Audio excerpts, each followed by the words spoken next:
Hello and welcome to the Adoption and Fostering Podcast with me, Al Coates. Me, Scott Catson, And... Me, Becky. Suddenly mummy, whatever. that was such a letdown of an Well, we should have had a conversation about what name I was going under before we started the recording. That's true, it's true. So who are you today? Yeah. I can be Becky, if you like. You can be Becky. Or whatever you want, Al. You can call me Al, it's okay. I'll be whatever you want, Al. But I'm right. Oh, well, that's the tone, isn't it? That's the tone. We've set... We've established our level, I think. Yeah, definitely. As always. Welcome back, Becky. It's lovely to be back. We haven't had you out on in a long time. I didn't take it personally, it's okay. She's been a bit busy. She's been a bit busy, Yeah, hasn't she? so tell us quickly, what have you been up to? When was I last on? Before you got married. Yeah, before Christmas, I think, wasn't it? Yeah. It was on a run-up, wasn't it? Yeah. So, well, I've got married, which was lovely and nice, and there was a short honeymoon, which was lovely and nice, and now I'm sort of being a married person. Is that lovely and nice as well? It's really lovely and nice, actually. I'll tell you what's really lovely and nice about it. My husband gets up every morning at the crack of absolute dawn with the children every single day and gives them breakfast and empties the dishwasher and gives them the second breakfast and then brings me a cup of coffee at about 8 o'clock. Oh, you are so... Wow. Oh, yes. Wow. Sorry, everybody out there, but this is what I live like now, like the Queen, frankly. So basically, your suddenly mummy, oh, I'm a hard-working foster carer mum, is just a sham. It is now, yeah. I've had to change my Twitter bio and everything. I'm not single. I'm not fostering. I'm just lazing around in bed till 8 o'clock in the morning and then drinking this nice coffee that I didn't even bother making myself. It's absolutely fabulous. Oh, God. Even some of us who have been married for years, well, not married for years, because obviously I'm not, but even some of us who've been together with our partners for years don't even get that, so... Never had it. I actually suspect that the likelihood of that happening decreases with the number of years that you're together. Yeah. We're sort of 3.5 months in, and it's very lovely, and long may it continue. Excellent. That's all good. That is all good. I did have a question. You know, when you're doing the fostering sort of adoption, your Form F, PAR, and they get to that awkward bit about relationships, and they say, "Oh, so Becky, you know," and because it's my job, it's my day job, and they sort of say to you, "So, you know, what would happen if, you know, were you sort of adamant that you were not going to meet anyone, or were you just kind of, what was your take on that?" I think at the time when I started fostering, I was 38, I think. And I'd been single for an exceptionally long time. So awkward. Really, well, I was fine with it actually. So I was pretty much okay with that, and living quite a nice life actually. And so I think they would say things and I would just ignore them because I had no intention of doing anything. But what they did say to me, and they didn't ask this, the social worker just said this, as in, this is my instruction to you, when I was adopting, which was obviously a little bit later. But she said to me, if you meet someone and get married, we would expect that your future partner would adopt the child also. That's what she said to me. Which I just went, yeah, because I had no intention of ever doing such a thing. I wasn't trying to do that. I wasn't pursuing it anyway. But now here we are, and that the instruction rings in the ears. So that's a lot of pressure. That's a lot of pressure. Yeah, it is, and now it's in front of us, and we're talking 6 or 7 years later. You sort of go, that was a really presumptuous thing to have said to me, isn't it? Because 6 or 7 years down the line, my much older child, who is perfectly capable of expressing his own desires in these areas, might have something different to say about that. It's not. You know what I mean? You're not just going to foist that on your children, are you? Without, I don't know. It was an interesting thing, and I've thought about it a lot since, and wondered why she said it, and whether that was really the advice that should have been given. But anyway, that is complicated, isn't it? It is complicated. But I don't know. Increasingly, the world is complicated, isn't it? I mean, when I look at my children's peers, there's not a lot of normal, whatever, you know, not a lot of normal like I grew up in, with mum and a dad and a kid, couple of kids. There's lots of, you know, what families that are blended and half blended, and 3. So the world's different, isn't it? It's changed. I think for my children to be raised by a really great stepdad is no terrible thing. I was raised by a really great stepdad, and in fact, my really great stepdad walked me up the aisle at my wedding, and it was absolutely great, because I very much took the view that the person who was still here in my life was the person that should probably walk me up the aisle. Yeah. You know what I mean? They should have that privilege. They've earned that right, and they've earned that privilege. And I think my own family's not incredibly straightforward. There's marriages and divorces and remarriages and half siblings and all of that, and that's just the way that is, and it doesn't make our family any less of a family, I suppose. So I don't know. My kids we'll have a conversation with the kid. The children are aware that it's not the littlest one, she doesn't understand, but the older one is aware that this is a thing that you can do.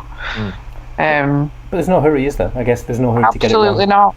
No, absolutely not. So early days. But I don't really want to draw you onto the rocks of your very complicated home arrangements, particularly, because that seems inappropriate to put you on this, to drag you on and then kind of pry in your new life. I can always be relied on for oversharing on the podcast. You had to draw us onto the rocks of oversharing, didn't you? Oh, sorry. Yeah. Oh, heavens. No, nothing. No. Moving on. You'll be getting yourself a nickname, Becky. Stop it. No. Too close. I did want to ask you a few things around education, because I am conscious that we're coming to the end of the first academic year where the virtual school heads have had responsibility for adopted children, or previously looked after children. Is that the right words? Yeah. So I was just interested in your reflections, because again, school just inhabits this huge area of people's stress and frustration and all of that kind of stuff. So how's it gone? What's your reflections? Wise? Wake up! Yes. My preference would be to have done some extensive survey work into this and be able to give you some fantastically great data, because that's the kind of nerd I am. That's what I like, as I enjoy that kind of thing. You frighten me. So if I'm going to be speaking anecdotally, I'll make it clear that I'm speaking anecdotally, and this is not my professional researched opinion. But I think it's too early to see if it's working, which is a shame, because people will want to see if it's working. And I think it's too early to get those figures. I think there has been, for virtual schools that were already supported in some way, previously looked after children, they're obviously a lot further ahead in their understanding of what needs to be done and what kind of support is available and appropriate. And now they may find themselves slightly, and I do say slightly, better resourced to be able to provide that support. But for virtual schools that were doing nothing with previously looked after children before, I think that although we often say, well, it's the same children with the same needs, in this context, it's not the same. So with looked after children, the virtual school forms part of the corporate parenting strategy towards the looked after children. Whereas adopted children and children with special guardians, they have parental figures already in their lives. So the relationship with the virtual school is going to be different than it would be for looked after children. And I think that still needs to be worked out, really. Exactly what role does the virtual school play? The statutory guidance sort of speaks kind of slightly vaguely about advice and guidance and signposting and that kind of thing. And I think that's not... I don't think either adoptive parents that I've spoken to or virtual school heads that I've spoken to have fully sort of grasped what the nature of the relationship is supposed to be. This three-way relationship between parents or guardians, schools and virtual schools, it's not blindingly obvious. And as well, I think, I don't know whether this is widespread, but certainly in some areas, the additional funding, it's only recently arrived. So although this is meant to be being in place in September, certainly my local virtual school, they've just appointed someone now to do this. I just had a meeting with someone recently, and I'm not fully cognizant of everything to do with the way that it's been funded, but I assume then that they've received the funding for it in April this financial year as opposed to last financial year. So the ship has sailed. This is what I'm saying, that a year's not long enough to see whether it's making any difference. This is this whole curve that we're on, that my local virtual school, who I have a good relationship with, and will get in touch with me and chat with me about things, and let me know when they appointed this person and invited me to a meeting with them to see what support how we could talk and support each other. Is that because that seems like an unusual relationship? Is that born out of the fact that you work for Adoption UK and all of that? Yeah, really. Right, okay. Because one of the first things I did in the job was phone up all the virtual school heads within reasonable driving distance and try and get a meeting with them. Right. And this is my own local authority. We're very keen on that, and I had had a really good relationship with me ever since. So they invited me to meet this new person they'd appointed, who's a part-time appointee, whose background is as a special needs teaching assistant. And so she's on like a massive learning curve. So she's looked after children in a school setting, but now she's just been released into this job. The guidelines of what she's supposed to do are not necessarily all that clear. And it's already nearly the end of the school year, and she's just getting to grips with the job now. So I think in terms of we're a year in, we're not really a year in if you think about it. It's not like we hit the ground running in September with this great new thing that everyone started implementing. It's taken a lot longer than that in some areas, and I think some virtual schools have been a lot quicker off the mark, but I think that's been where they've been doing quite a bit of work with previously looked after children to start with. Yeah. And to be fair, you come up a time and time again against, even in that profession, even amongst virtual schools, that not everybody that works in virtual schools really fully gets what's going on with adoption and previously looked after children, and doesn't always necessarily understand the differences in their needs, between their needs and those of looked after children. There's some education work to be done in some cases there as well. Early days. I think it is. You feel like after a year you should be able to say something tangible, but I think it's too soon to really say. I think awareness amongst adoptive parents could do with being raised. I think the Adoption UK's adoption barometer, one of the questions they asked in that was to English respondents in England, did you know that the virtual school has been extended to include previously looked after children? I think it was less than 60% said yes. I can't remember the exact figure, but it was in the region of around half. So around half of respondents didn't know this change had taken place.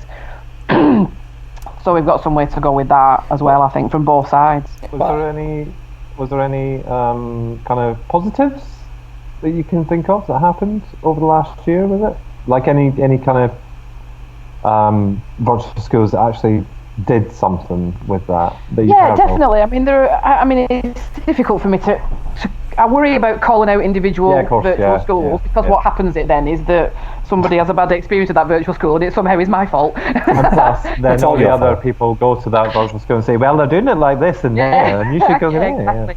Well, we're aware of one virtual school who, for a long time, long before this additional legislation came in, has been running many conferences in the local area, majoring on the needs of previously looked after children, bringing in the big names, Sarah Nation, those kinds of people. We're aware of another virtual school that's employed somebody as a parent advocate to support previously looked after children, which I think is really a good way forward.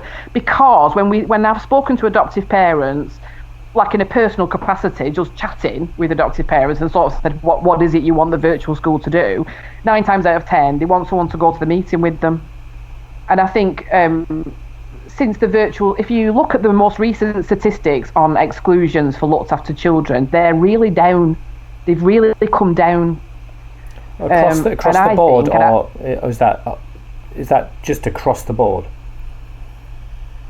I'm talking about in England, right, and I'm talking about permanent exclusion. So if you look at the statistics on permanent exclusion for looked after children, they've come down. And in fact, and I noticed this in the Timpson report on exclusion, there was a graphing of different categories of children and how likely they were to be permanently excluded. And then it listed the numbers of the types of children that were more likely to be excluded. And it included looked after children in that. But actually, when you looked off on the graph, the levels between all children, the average, and looked after children was not dissimilar.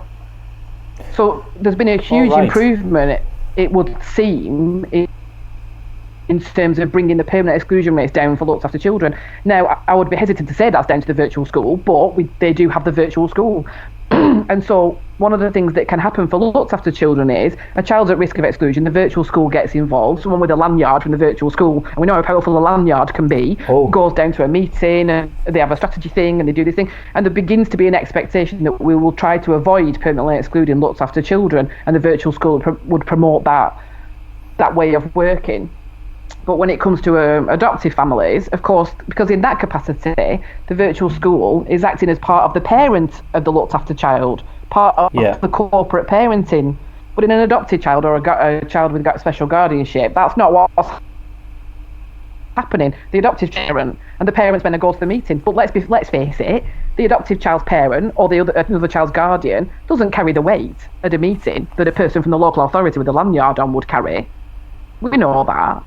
So really, parents are looking for someone to come with them and throw a lanyard into the meeting and back them up and support them and try and get something done. And unfortunately, currently a lot of virtual schools, they don't have capacity for that.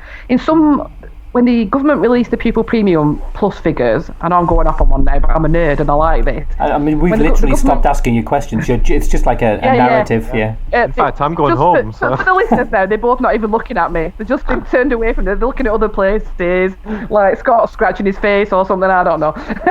But I'll stop and I'll draw breath in a minute. But, the government annually releases pupil premium plus pupil premium spending figures. And it tells you how many children are getting pupil premium plus looked after children and previously looked after children, and it breaks it down by local authority.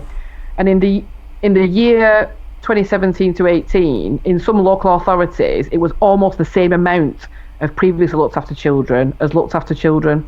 So you must understand that in some local authorities, they've doubled the virtual schools caseload by adding previously looked after children.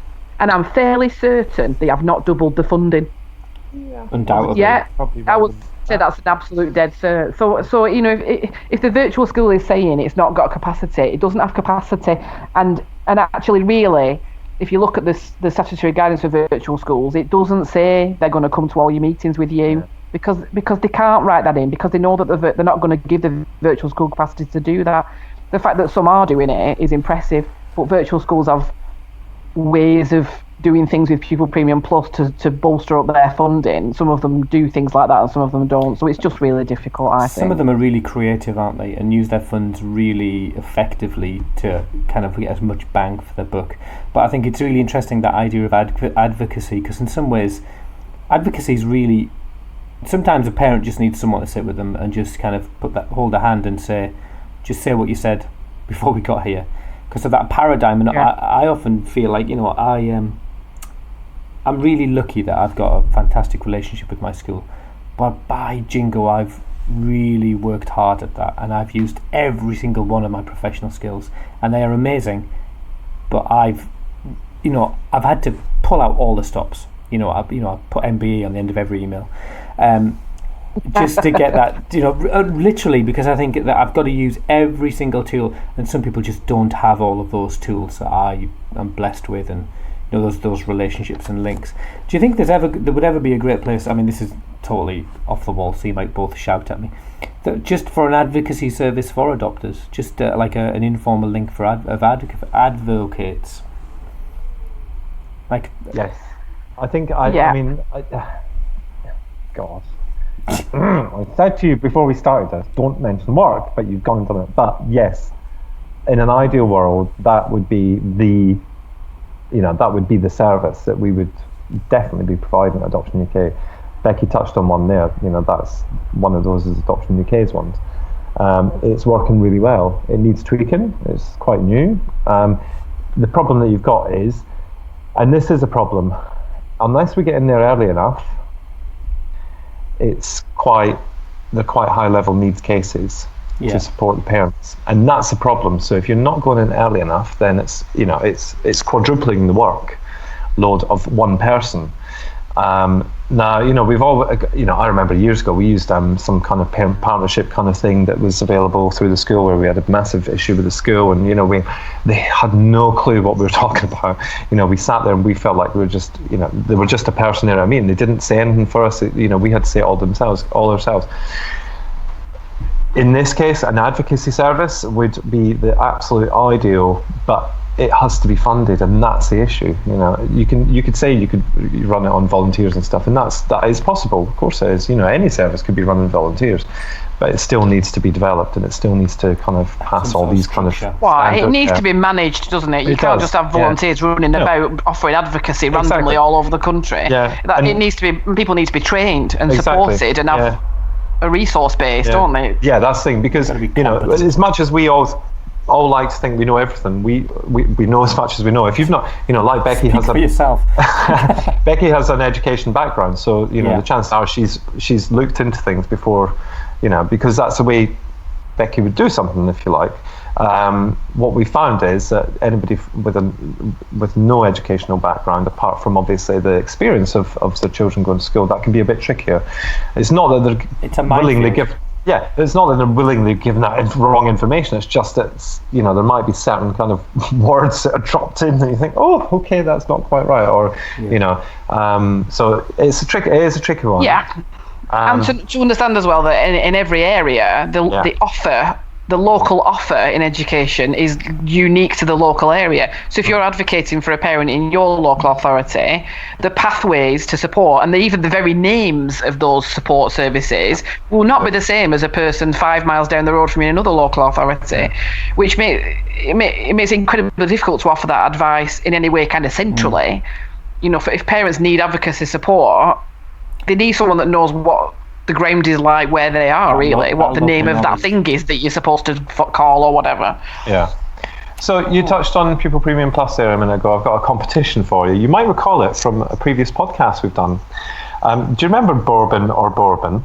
Yeah. Well, this is a little bit different. Pupil Premium Plus, Becky. This is just for you. This is one question just for you. Pupil Premium Plus, ring fenced or not ring fenced?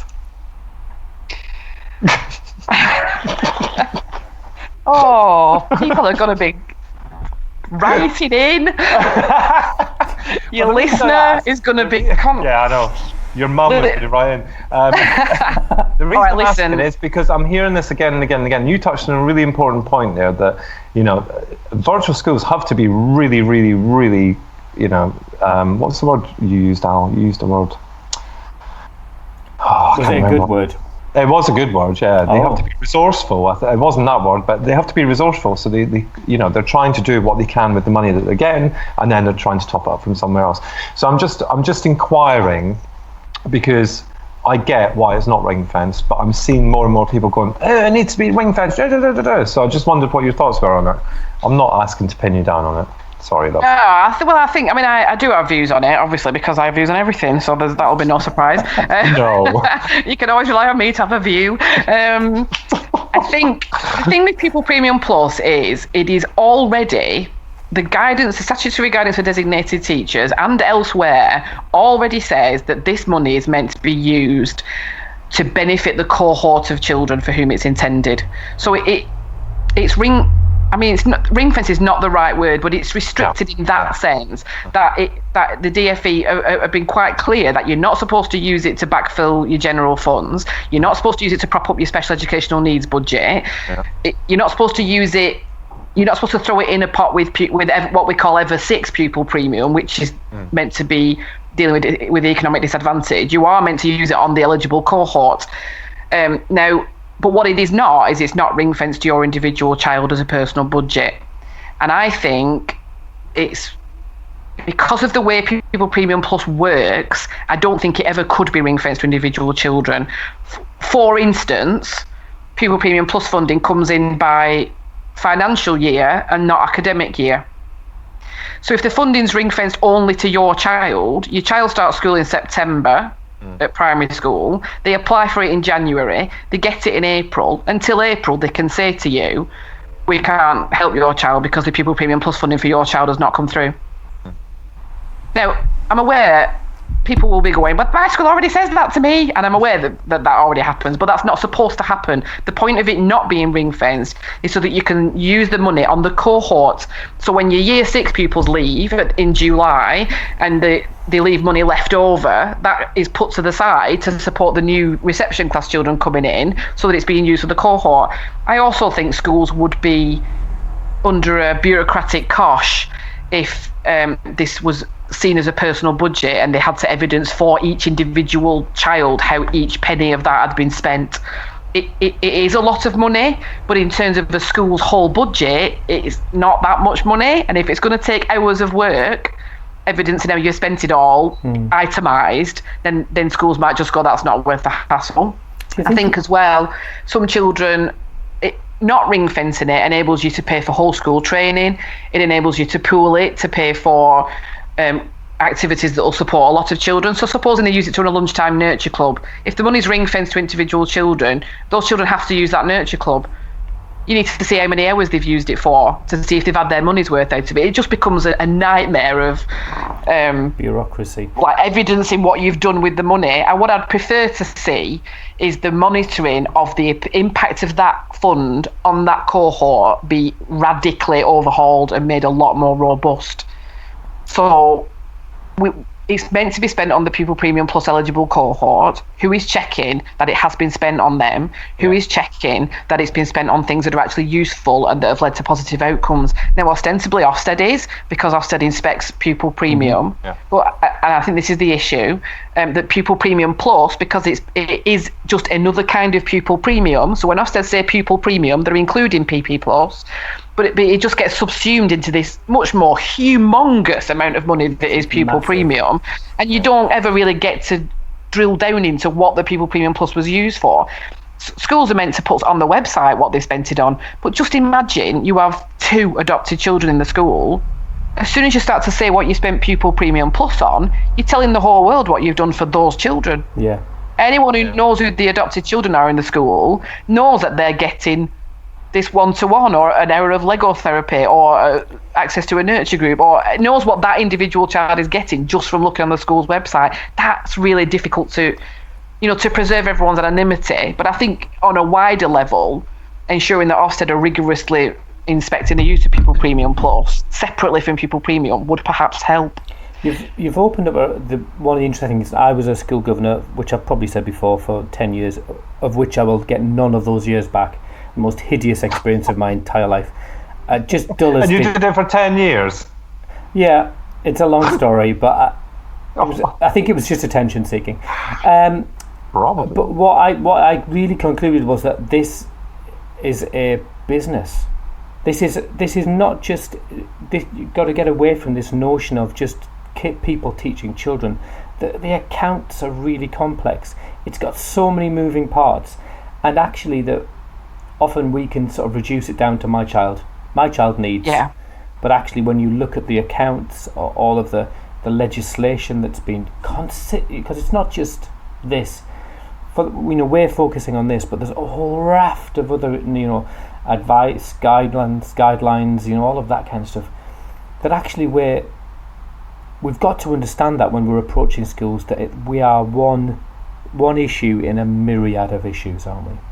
Yeah. And I think we've got a good case for asking schools to consider what we're saying, because of the level of need that some of our children have and the impact that has on the school, if nothing else, of everything that's going on. But you are completely right. Big secondary schools are multi-million-pound enterprises with a raft of accountancy and office and backroom staff managing all this stuff. I subscribe to just a very small number of email updates from the Department of Education. I'm like, you come in on Monday morning, you got your weekly roundup, something that's like 40 items. And I only subscribe to a couple of feeds that are particularly relevant to what I do. There are loads of other feeds that I don't even get. So if you think of a small primary school with maybe 10 or 12 teachers, one of them's got to be the Senko, one of them's got to be the deputy head, one of them's got to be the head, one of them's got to be the curriculum lead for every subject, one of them's got to be the pastoral lead, one of them's got to be the Senko, one of them's got to be the designated teacher for looked after and previously looked after children. It doesn't take long to understand, to see straight away that in a small primary school, some of these teachers are doing like 6 of these jobs. Yeah. Well as teaching. They're also teaching.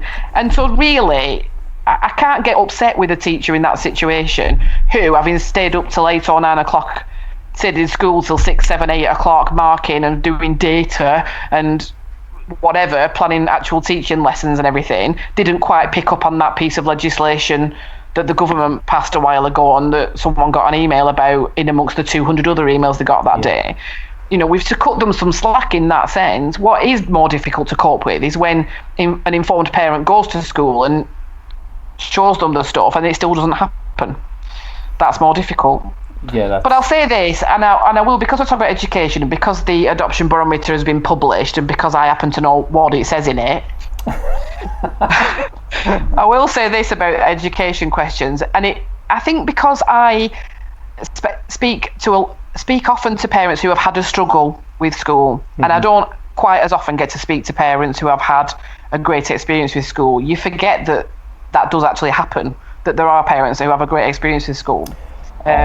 Yeah, I mean, I can confess and not breach any confidentiality and talk about. I was in a meeting with one of my children's teachers, and my daughter doesn't have an ECHP plan, none of that. And I said, is there any pupil in the school gets more time and energy? And they went, no.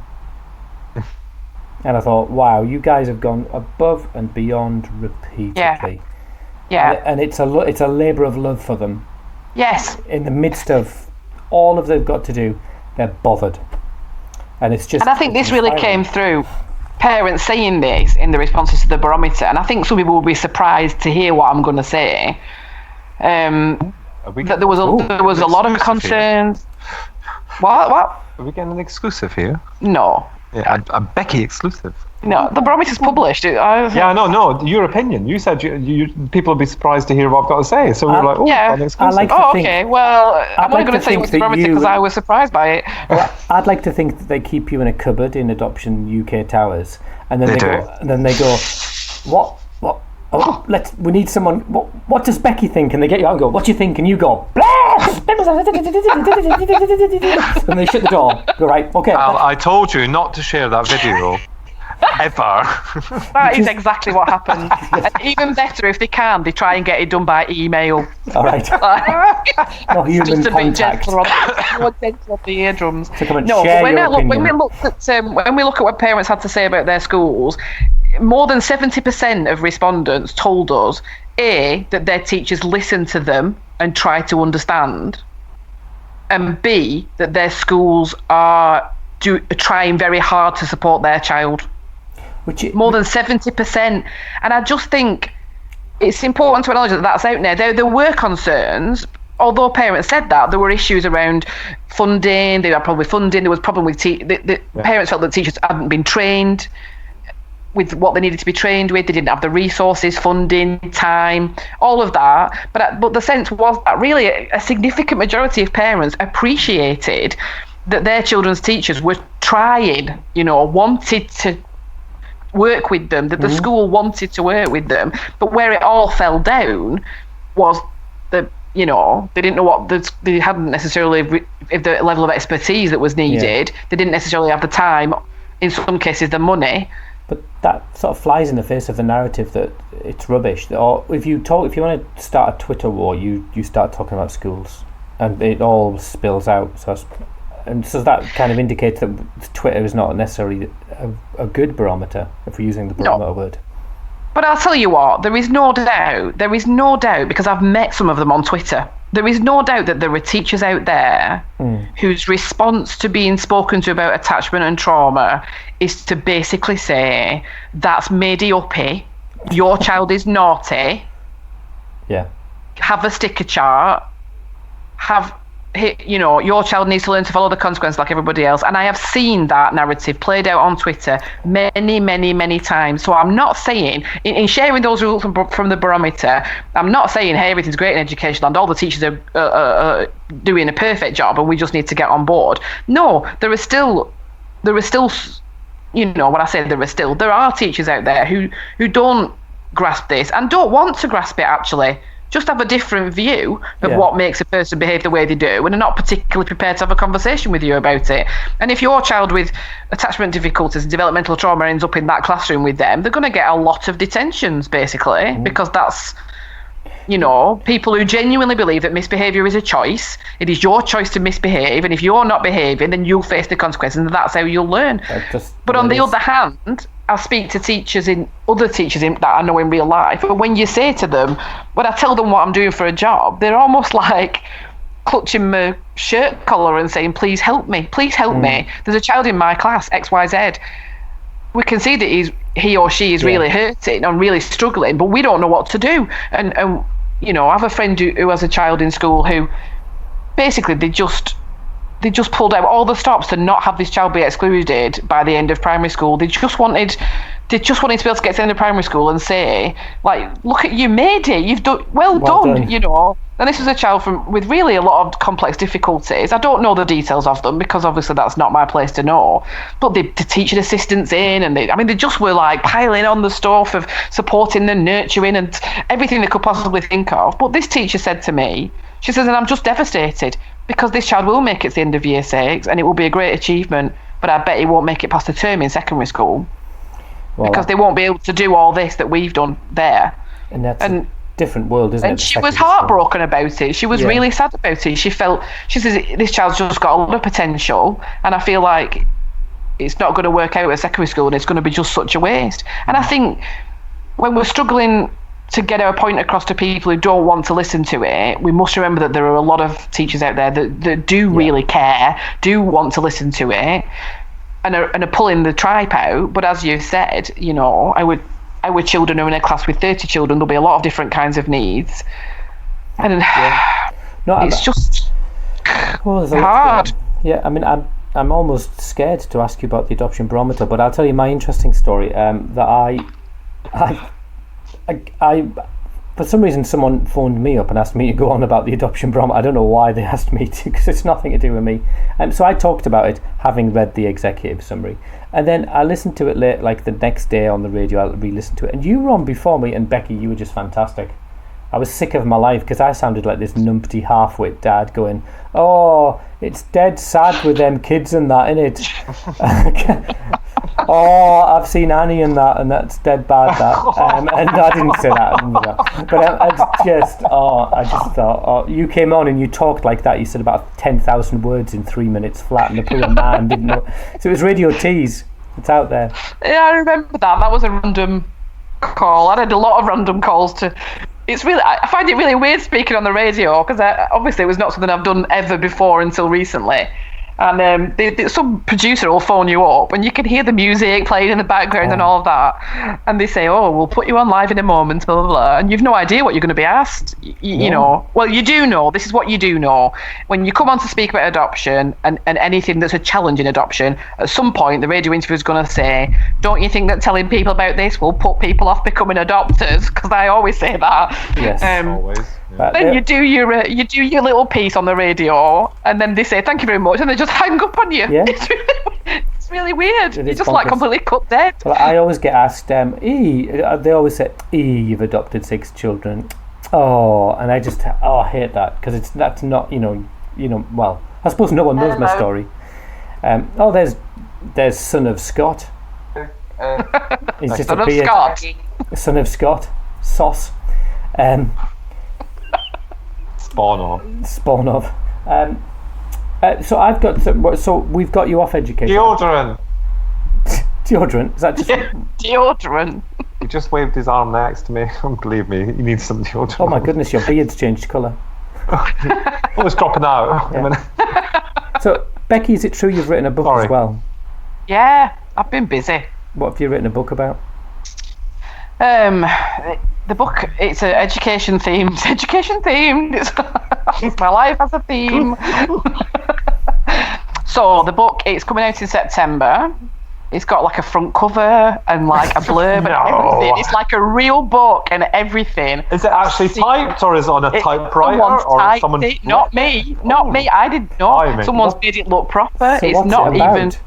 It's. Come on. It's blue. It's not even in Comic Sans or anything. It's a proper font and everything. Wow. It's okay. It's called The Attachment. No, hang on. Not called that. Wow. I hope the publishers, JKP, aren't listening right now because she doesn't even know the name. No, I have to get it the wrong way around. I think it's the attachment and trauma-aware classroom. But it could be the trauma and attachment aware classroom. I would need to check. But it's those words in one of those orders. So has it got any pictures for Scott? No, I'm really sorry, no. No. Sorry about that. Oh well. So the basic idea of it is, it gives you a sort of brief introduction to things you might be interested in: attachment, developmental trauma, fetal alcohol spectrum disorder, the smorgasbord of letters that you sometimes are confronted with. Yeah, and a bit of information about just like a single chapter trying to introduce this idea of like the impact of trauma and neglect and those things on the developing brain, just to try and, it's just a single chapter. I'm not a scientist, so it's just to try and get some grounding in there.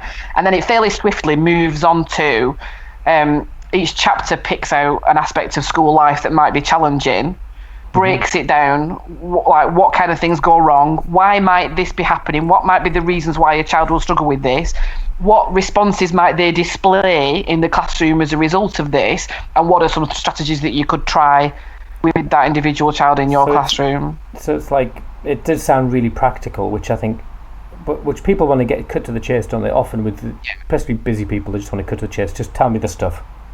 Yeah,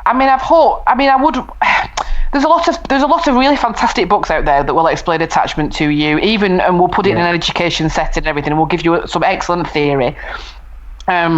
There's Becoming an Adoption Friendly School, which was published a couple of years ago, is a great whole school toolkit. Look at your policies, look at your procedures, bring your staff team on board, that kind of thing. Louise Bomber, as we know, has obviously written some fantastic books. Particularly, some of those are particularly good for if you're key adults that are working with children. Obviously I'm hoping people will read the opening chapters on brain development and attachment, but realistically, those are the chapters people will skip over. Yeah.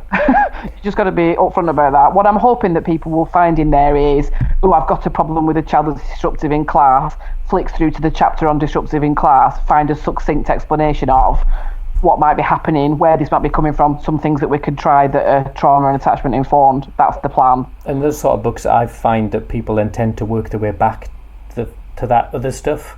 They kind of, once they've worked their through, they go, it kind of piques an interest and gets them more sort of open to that. Yeah. So it covers transitions and all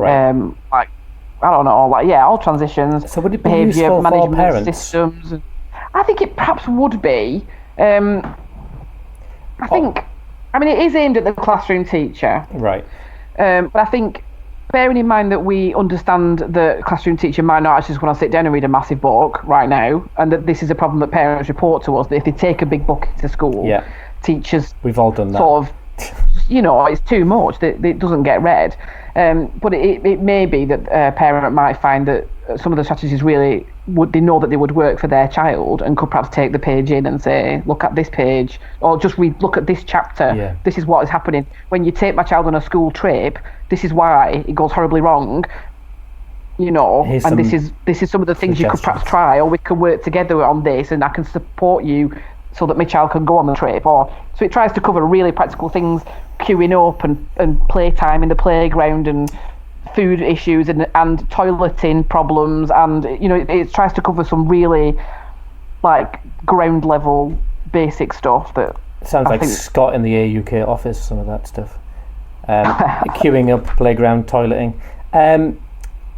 Sorry.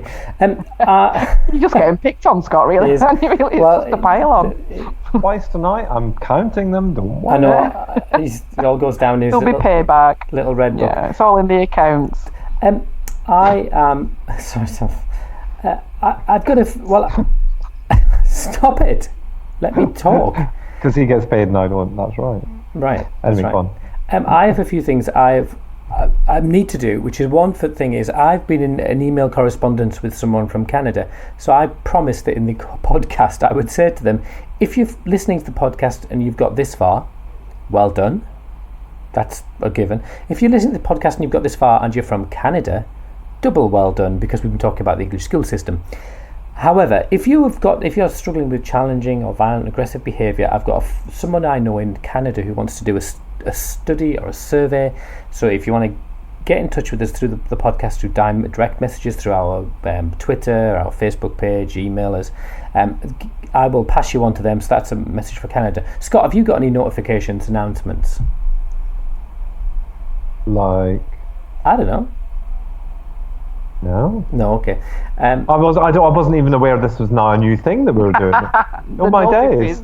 Honestly, yes, the public notices. Are we being sponsored for this? Thank you very much. No, are we going to get Bourbons? I need to tell everybody because it's been very important in our house, and I've been announced. I've had this announcement 57 times today. But my daughter has a big blister on her foot. Oh. I know your listeners will want to know because she's intent that the whole world knows about it every 30 seconds. All so right. if you've been listening this far. Blister on the foot. It's a serious issue, guys. Which foot? It's the right foot. Ah. Yeah. Well, the only announcement I have to make is that, unlike England, we are a month into school holidays with 2 months to go. Shut up.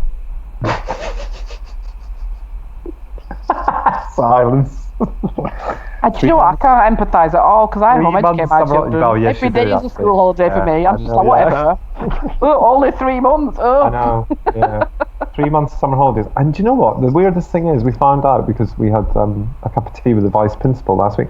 They get all the other holidays as well. How does that work? I don't know how that works. I think there's some legality there I can pull them up on, I'm sure, of course, to get him an extra month of school. When you lived in Ireland previously, you were childless, weren't you? You had. We were. You had not. We hadn't this done through. the system. Nope. I'll tell you, the people I'm meeting, I know more people this time round than I ever knew in all the years I lived here before, and I've only been here 4 months. Well, that's the joys of having children. They open doors for you. I'm a bit worried though, because obviously politics isn't my thing, in case you hadn't noticed. But we met with what is the equivalent to our local MP today, and it's like we now need to kind of start thinking about our political standing, because if you don't, then you don't get anything, and it's a little bit like, ooh, okay. So you've got to nail your colours to the mast. I do, and I'm not sure what colour that mast is going to be. Well, anyway, that's just a nice segue here. Surely, without even being asked. Surely it's a rainbow, Scott. So what month is it, Scott? It's Pride Month! Yay! Oh, you're clever, Coates. You're clever, Coates, honestly. I'm on fire. Well, aren't you? So, yes, it is. It's Pride Month. Yeah, but we very, very rubbishly forgot that it was Pride Month. You did. No, we didn't. I was all over it like a rash, obviously. So that's why you arranged some guests. I was on telly, lads. Oh, you were on telly? I saw you. It was marvellous. Do you know what? It was lovely. It was really nice. The way it was done was really, really nice, actually. But it coincides with Stonewall's 50th anniversary of the New York riots. And you were there? This year. No, I was not there. I was not even a fingerprint in. Anyway, and. Yes, so we did a bit of telly for the BBC, BBC Breakfast. We didn't go into the green room and meet Tony Blair like Becky did, but we went to an underground passage at King's Cross Station. Actually, that's where it was filmed. Everybody thought it was in the BBC studio. It wasn't. It was in the passage at King's Cross Station. It's all lit up with all the rainbow colours. So that was the location, and we shared the screen with Michael Cashman, who did the first ever on-screen kiss of two men, and various other people. Who Barry. Barry wasn't there. No, but the writer of the first same-sex relationship, which was Brookside, which was I can't remember the names. I'm not even going to embarrass myself. And the guy who has been fighting for PrEP, the drug for whatever.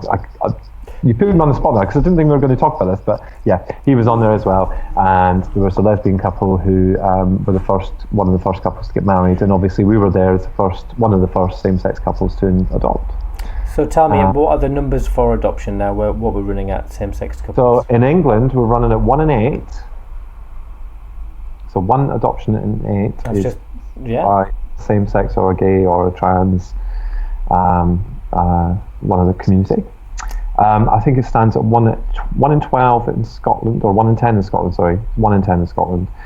In Northern Ireland, it's really tricky because it's mostly concurrency, or what we would call foster to adopt over here, I guess. Mm-hmm. Yeah. And in Wales, I don't know the figures for Wales, I'm sorry. I think England and Wales are actually counted together, I believe. I think, speaking of concurrency, I've got a great one of the new podcasts coming over the summer. We've got with a guy called Devin, who with his husband, he fostered to adopt. Didn't go that well, so that's a really interesting interesting story, because you don't hear those stories very often, do you? No, you don't. You really don't. No. So and then obviously we've had the Pride events, which I haven't been to one yet. I'm planning on going to one next weekend to get my little flags on. Get on. It's been I think actually this is gotten more media attention this year. Obviously London was yesterday, at the weekend on Saturday. That had massive press attention. It was all over the news and everything. And I think this year it's probably needed more than ever, because everybody thinks that we've got all equal rights and all that sort of stuff, and we do for the most part, not for everything. I'm now partially living in a country where yes, we have similar rights, but not all the same. And obviously we got married in Ireland, so you can't get married. But it's very different. But equally, all the kind of homophobic, transphobic attacks and abuse that have been going on the last couple of months, it's increasing. It's not getting any better. No. And regardless of who we are and what our backgrounds are and stuff like that, there's such a thing as blooming. We're all human at the end of the day. So Pride can sometimes be quite commercial. And it didn't start out that way, and I think that there's kind of this call for it to go back to being what it was meant for, and that's to fight for that equality and all that sort of stuff. So I feel thoroughly educated by your knowledge of Pride. Fabulous. Yes, well, I mean, we're well off piste, but I think it's important in relation to the change in society, and that actually the adoption has become just accepted. Well, it's not. And it's not. I mean, let's face it. We all know the narrative for adoption has changed completely over the. Even over the last 20 years and 10 years, it's just completely different. And the reasons for becoming a parent, it's not necessarily just because you can't have your own children. Becky, you're proof of that. You weren't in a relationship. You just fostered and then ended up adopting these children because that's what you wanted to. Yeah. Tris and I we didn't even look at surrogacy because we just didn't believe in it, and it's not because we're infertile. We don't know if we're infertile. There's no way of proving it. We've not gone down that route. We're not going to go down that route. Don't go there. Exactly. Yeah. Stop. But you know what I'm saying? It's just like there's this assumption that it's all about infertile people who want to have a child and blah blah blah. Sometimes it's I'm not saying it's all about that. I don't want to get into that bit of debate. I'm just saying that not everybody becomes a parent because they just want a child and they want to fill a gap in their life. Actually, there are some people who do that, but also there's some people who do it for other reasons. And every reason is, in my eyes, a good reason as long as you do it for the right reason. Yeah, that made sense, Scott. It did, didn't it? Not at all. Wow, you thought that one through. I know, edit that way. Just cut that out. Made me sound stupid. 1 minute, 1 hour, and whatever. No, that's not going to happen. Thanks, Al. Just get over it. I'm going to record one of these one time, and I'm going to get all his bits now. Well, that's an incentive for you to learn how to edit. Separate thing. Yeah, I know. Yeah, thanks for that. Yeah. Well, I think on that note, I'm going to say bid you all a fond farewell, because I've got literally nothing. I'm going to go to sleep because I'm shattered. So I'm just. I was going to say, you didn't get into London until uber late. It was midnight. Then I cycled up to North London. So that was fun. I always like it. London's eerie, isn't it? London is like another world. Anyway, I actually, before you go, I just want to ask Becky one thing, because she tweeted about her shoes when she was in London for the adoption barometer launch. I just want to hear a little bit more about them shoes, because you thought they were comfy, but you ended up with a blister yourself, didn't you, love? I did, yeah. It runs in the family. There's something. I've not been to London that often, I'll be honest. I've been more often more recently. But a few years ago, I went down for the and you'll remember because you were both there. I went down for the, what was it? Some award. National Adoption Week awardy thing. Yeah. Awards event. Did you win? And no, strangely. No. Twice. I've stopped blogging since then. Al, did you win? Did you win, Al? Did you win, Al? You may have won twice. Might have won twice when he shouldn't have done. Anyway, go on. Anyway, I wore some trousers that were a bit too long. And so because the trousers were a bit too long, you have to wear high-heeled shoes so your trousers are not trailing on the floor. So I travelled all the way to London on the train in my high-heeled shoes, which were extremely comfortable. They were so comfortable, I wore them on my wedding day, the same shoes, and I had no blisters whatsoever after an entire day of wearing them. So this is entirely London's fault and not the fault of my shoes or my stupid shoe choice. I've got off the train at Euston. It's less than a mile to Coreham Bath, where this thing was, the Foundling Museum where this thing was. I've walked there. I've been about 3 hours early, so I sit on a bench for a while. Then we've got to stand up for the entire event, which I thought was cheap, to be honest. Well, I mean, provide a chair. To be fair, so my feet were hurting by then. Yeah. And then I had to walk back to the station. And by the time I got back to Euston Station, my feet were like, I can't even tell you. It was like a massacre down there. And then I don't know what possessed me. I got on the train. I'd come first class because I was treating myself. Got all the wine, drank all the wine, took my shoes off on the train. Got back to Manchester, couldn't put them on. couldn't put them on the Classy. on the platform in bare feet. Does your husband know this story? Tried to no. So consequently, after that, I've never worn high-heeled shoes in London again, and I just wear. So I came down last week in my Rocket Dogs, and if you've never had Rocket Dogs, they're a bit like Converse, but fancier patterns. And probably a bit cheaper. So I've come down in what is essentially a pair of trainers, and before I've got to the end of the platform at Euston Station, there's a hole in my sock and a blister in my heel. The town is cursed. Curse That's all I can say. Yeah, the curse of London, the historic blister foot curse of London is all I can say. It's a disgrace. Wow. I need some slippers. Next time I come, I'm wearing slippers. Just wear Crocs. Well, I'll tell you my latest. Yeah, Crocs with the handy hole so your dignity can leak out. Well, exactly. I had an accident in a shop. Okay, where are we going with this? Right, I'll say before he tells you this story, I'm just going to show you this. What I've just taken off my foot. Fabulous, purple Crocs. Let me take a photograph of your croc. Yeah, actually, we'll do. I'll tell you my story that I Our footwear on camera. I had my fluffy slippers. I was in a shop and I parked my bike outside and I went in, got what I needed, came out, and then I flicked my bike. My bike's foldable, so it was half folded. I flicked my bike and it caught the edge of the 8-foot door, plate glass door, and shattered it. Oh no! You uncouth northerner, you. Smashing this capital city. I was mortified. It's a revolution. It's a revolution, Al. It was. I was mortified, and well, I can't talk about it anymore. I can see you getting upset over this. I am upset. Anyway, this podcast has descended into madness. But but to be fair, when Becky's on, we always get a lot of listeners, and they love to hear the banter. So stop putting it down. Stop drilling. Stop doing that, Al. Please, you keep minimising the importance of having Becky on this podcast. Think of the children. Well, I believe the children are the future. Teach them well, and they will lead the way. Apart from my children. Give them a fish and let them eat for a day. On that note, you've all been beautiful people, and especially you, Becky. You're best. We should just call you Becky the best. Becky the best. Well, someone call Becky best. No, there is. We shouldn't do that. That would be infringement of some kind of copyright, I'm fairly sure. Can your better half start a blog? Can he be like suddenly mummy and new hubby or something? I think that's an interesting thing. Actually, we should get him on. Now there's a story. Coming into a family. Anyway, should we say goodbye? Just talking. This is goodbye from the podcast, and we're just gonna. You just wait. We're just gonna fade this out, and it's been absolutely lovely. And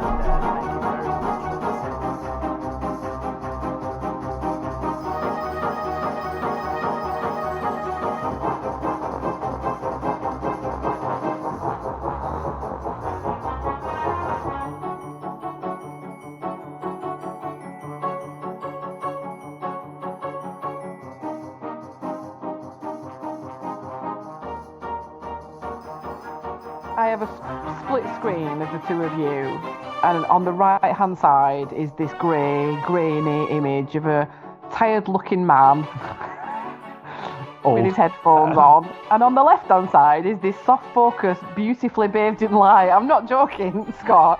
You look like you're on a professional photo shoot. Everybody thinks living in Ireland is like living in a country where there's just no weather, right? But look at this, look. Right, this is Ireland. Are you in a different time zone? Is it like 4 o'clock in the afternoon? I'm 12 hours. I'm 12 days. 12 years behind the UK. Yes, I apologise. Should we get Becky to do the intro? Yeah, no. Like the thingy. Oh, go on, because in your accent, that's so funny. Go on, do it in your. Do it in your broadest. Oh no. accent. I can't. No, but then when you do that, I can't do it then. Oh no. It goes all weird. You're listening to episode 6. Episode. Hi, you're listening to episode. I'm sorry. Sorry. I am the least northern of the three of us. I am the least northern person on this call. Scott, you do it. You're from up north. Right. Up north. Shall we do? I'm from up north. Shall we do an interactive version? We'll do 3 versions. Right, Scott, you do your. What episode is it? 66. 66. Clickety click 66. Are you recording? I'm always recording. Oh yeah, that's what worries me. Honestly, the outtakes from the last one, I could have killed you, Colts. Why? Seriously, because there's something I said and I was wetting myself listening to it. It was just naughty. You're a very naughty man. Okay. We man? Well, you're listening to the Adoption and Fostering Podcast. Day 57 in the big adoption house. Oh my God. Scott's gone mad. Again. And filled the swimming pool with Prosecco. I love the way you say Prosecco. Right, come on then, you do your best Scottish version then. Oh, I can actually, yeah. Wait a minute. Just need a little lubrication on the old... Get some iron brew. The bloody dog, I'm going to kill it. Anyway. I swear I will kill that dog, sorry. Harry, shut up! Ooh. What's your dog called? Barry? Harry. Barry. Named after your first boyfriend. No, it's Harry. Harry, in your bed. Well, Harry was your first boyfriend. Yeah. It's just been a pain in the backside. Or as our friend Nigel has belovedly started calling him Henry. It's going to be a long night. Yeah, I'm ready, yeah. Well, hello and welcome to episode 66 of the Adoption and Fostering Podcast. Well, me. What accent is that? What accent is that? That was like a, what was it, Supergram. Did you ever watch Supergram? Yes. That's what it was. I'm not out of touch. What can I say? Right, okay. And if that goes in the outtakes, I will never be able to visit Scotland again.